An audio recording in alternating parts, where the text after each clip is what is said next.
Okay, I think this is totally fake. So they have UFOs in the beginning and helicopters, military helicopters at the end.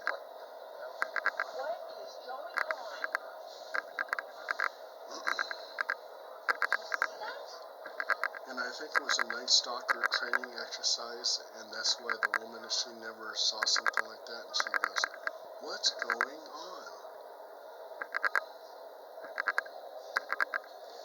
And they took out some of the helicopters and put in the UFOs. It was a very fake video.